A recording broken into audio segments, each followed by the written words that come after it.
Trabalhadores do Brasil. Assim sendo, declaro vaga a presidência da República. Sejam todas, todos e todos muito bem-vindos a mais um episódio do podcast Mundo de História. E no episódio dessa semana vou falar com vocês um pouquinho sobre a greve geral de 1917. A ideia aqui é abordar as causas, a ação em si e as consequências do que foi essa greve e provavelmente um dos momentos mais importantes do início do século XX para o Brasil. Mas, como sempre, eu quero deixar aqui meu agradecimento a quem financia o podcast. No caso, a querida Tatá e o querido Dom Ratão, um grande amigo, que financia o podcast. E lembrar que você pode fazer o mesmo por meio do nosso Apoie-se e que o link está lá no nosso Instagram. Mas, sem mais delongas, vamos passar para o episódio dessa semana.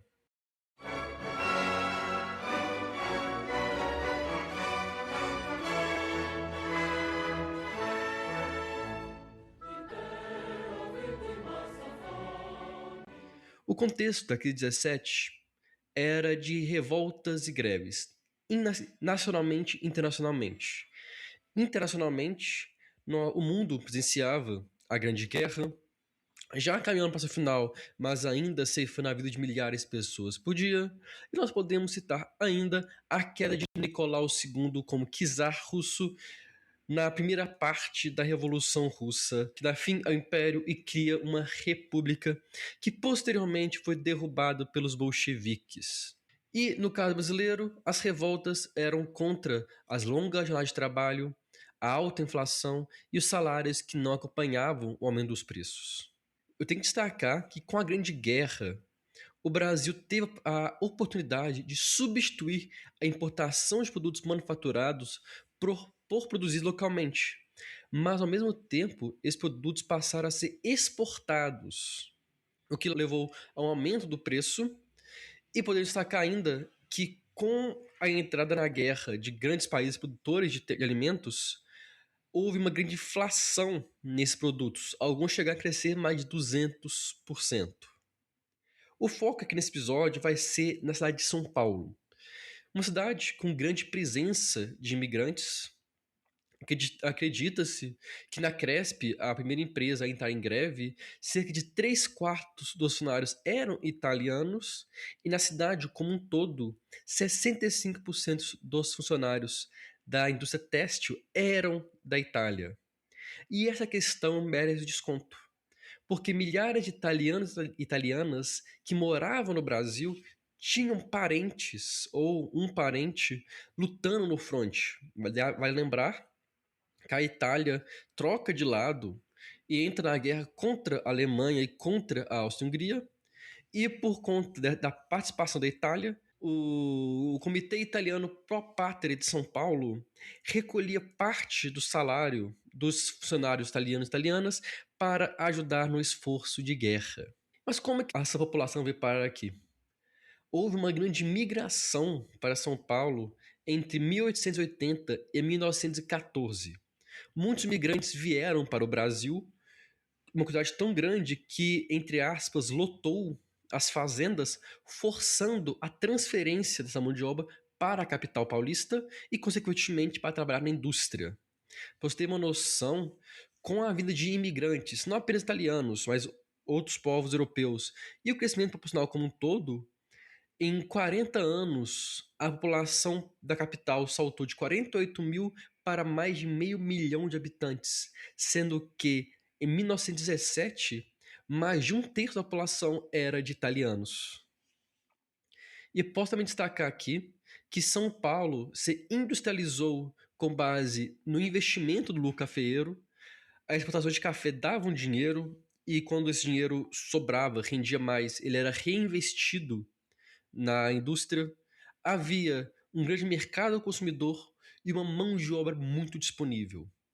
Assim, São Paulo criou uma base industrial de bens de consumo, principalmente, e algumas pequenas indústrias de metalurgia. Em 1914, o Centro Socialista Internacional de São Paulo passava a exigir algumas melhorias na condição de vida. como 8 horas de trabalho diário para adultos e 6 horas para adolescentes maiores de 14 anos, a responsabilização de patrões em caso de acidentes, direito à reunião e greve, a regulamentação do trabalho, controle do preço de alimentos, a abertura de armazém de alimentos, fim do despejo e aluguéis mais baratos para casas operárias e até mesmo a criação de vilas operárias.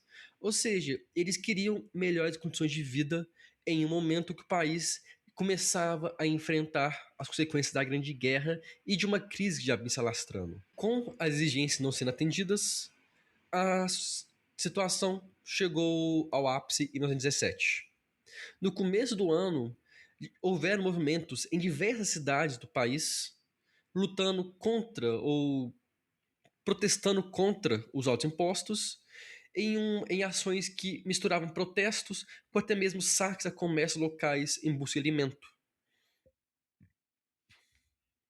No caso de São Paulo, quem liderou essa luta foi praticamente os italianos, por exemplo, pelo meio do Comitê Popular de Agitação, os anarquistas, o Centro Socialista Nacional, o Centro Socialista Internacional, entre outros grupos. E o que me leva a comentar que nós não devemos ignorar a presença de anarquistas e socialistas no movimento, porque eles já tinham uma experiência anterior e emprestavam seu conhecimento para os paulistas, para os brasileiros, para os italianos, para os imigrantes, atuando como uma espécie de liderança na organização trabalhista. Em 1º de maio de 1917, o dia foi marcado por grandes passeatas. Novamente, anarquistas, socialistas e republicanos liderando o movimento. Foi um momento também do ressurgimento de organizações operárias que voltavam a se organizar e se fortalecer. Mas a grande greve tem início em junho, quando no dia 9 de junho de 1917 ocorreu a primeira grande paralisação depois de anos, quando 400 operários da Cresp declararam greve, exigindo o cancelamento do horário noturno, já que muitos trabalhavam até meia-noite, sendo que a rotina normal era de, entre aspas, apenas 13 horas, aumento salarial e a abolição das contribuições para o esforço de guerra italiano. O que se dava por conta do comitê que eu falei lá no começo e da presença, da pressão dos patrões nesse movimento. A greve se espalhou e no dia 29 de junho, todos os 1.500 funcionários da empresa estavam em greve, quando a direção não acatou a exigência dos grevistas. No dia seguinte, a fábrica de Nami Jafet, lá no Ipiranga, também declarou greve, exigindo aumento de salários, com mais de 1.600 funcionários paralisando as suas operações. Aos poucos, passados os dias, novas categorias foram aderindo à greve, como, por exemplo, quem trabalhava na confecção de móveis. A fábrica de Ipiranga teve o primeiro sucesso. Em 7 de julho, eles conquistaram o aumento exigido, porém não quer dizer que a situação melhorou, porque no mesmo período, a fábrica da Antártica de bebidas também entrou em greve. E junto com a Cresp eram as duas maiores fábricas da Moca, da região da Moca. Ou seja, as duas maiores empresas industriais da região estavam paralisadas. Um caos se espalhou pela cidade, com grevistas atacando transporte de farinha e com a polícia atuando na defesa da ordem social. Acaba que o confronto com a polícia tira a vida de José Martínez, um anarquista espanhol que foi enterrado em uma cerimônia acompanhada por milhares de pessoas. Para você ter uma noção, a cidade como um todo foi paralisada para acompanhar o enterro desse jovem. Foi criada o Comitê de Defesa Proletário para liderar uma greve que contava com mais de 20 mil funcionários. Os confrontos continuaram e um destaque é para o do dia 13, quando a cavalaria da Força Pública entrou em confronto direto com trabalhadores que estavam em comício na Rio da Sé, ferindo gravemente dezenas e prendendo outras dezenas. Diversos confrontos ocorreram na cidade nesse dia, incluindo alguns com o uso de uma munição real, uma munição letal, que acabou ceifando a vida de 200 pessoas, de pelo menos 200 pessoas, incluindo Eduarda Bindo, com apenas 12 anos de idade. Sim, uma criança foi assassinada pelo governo do do Estado, pela polícia do Estado, enquanto estava junto dos seus responsáveis, melhor dizendo, em uma greve. O caos, o prejuízo, a violência acabaram pressionando o governo, pressionando os empresários que assinaram um acordo. Eles reconheceram o direito de união, 20% de aumento salarial, liberdade aos presos pela greve e a proibição da demissão de grevistas. Estima-se que o número de grevistas chegou a quase 44 mil quando o acordo foi anunciado. E à medida que os empresários iam aceitando assinar esse acordo coletivo, a greve ia se acalmando. Porque apesar da greve geral ter acabado, movimentos menores similares que surgiam para a cidade.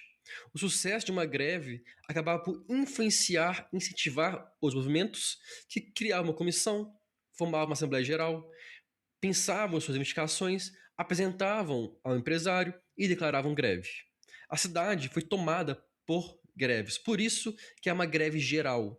Mesmo não ter sido apenas um evento, foi um evento que gerou, o que influenciou, que marcou o surgimento de outros diversos. E essa greve foi um marco na reorganização sindical de São Paulo. Novas ligas operárias locais surgiram, as ligas já existentes, como a da Moca, se fortaleceram ainda mais, e nós tivemos a refundação da Federação Operária de São Paulo. O movimento socialista e anarquista permitiu um fortalecimento à luta trabalhista. Nesse contexto, nós podemos destacar algumas exigências sindicais para finalizar esse episódio. As 8 horas de trabalho diário, que apesar de já existir no país, não havia fiscalização, então não havia o seu respeito. Trabalho semanal de 5 dias e meio, quase uma escala 6x1, cujo fim está sendo debatido nos dias de hoje aqui no Brasil. E na época eles defendiam um dia de descanso, o fim do trabalho infantil, restrições à contratação de mulheres, não apenas para defendê-las, mas também para sobrar mais emprego para os homens, aumento dos salários e seu pagamento no dia certo. Muitas empresas não tinham um dia fixo para pagar o salário, e isso acaba gerando atraso e prejuízo ao trabalhador. E, obviamente, um aumento salarial para compensar a deflação, que foi um ponto central de todos os movimentos grevistas da época. A diminuição do custo de vida, de aluguel, alimento, etc., e a liberdade para grevistas presos e a recontratação dos grevistas demitidos. Essa greve geral entrou para a história do país como um marco na reconquista, como um marco na vitória trabalhista, na vitória dos trabalhadores contra a burguesia, contra o empresariado, e apesar de não ter permitido que uma cultura sindical se fortalecesse de fato no Brasil ao longo do século XX, a sua importância histórica como um marco na luta, como um grande exemplo, não deve ser esquecido.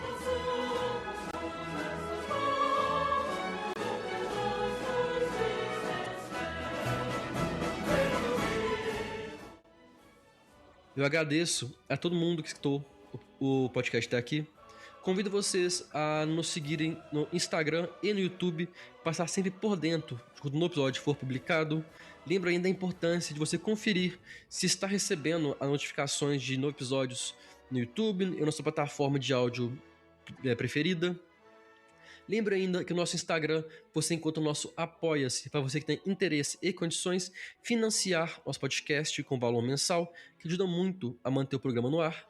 Mas você também pode nos ajudar e muito compartilhando esse e outros episódios com os amigos, colegas, familiares, parentes, qualquer um que você acha possa gostar de entender um pouco mais sobre o tema dessa semana ou sobre a história como um todo. E no mais, espero que tenham gostado do episódio, espero que tenham entendido e ver todos vocês na próxima semana. Um grande abraço e até lá!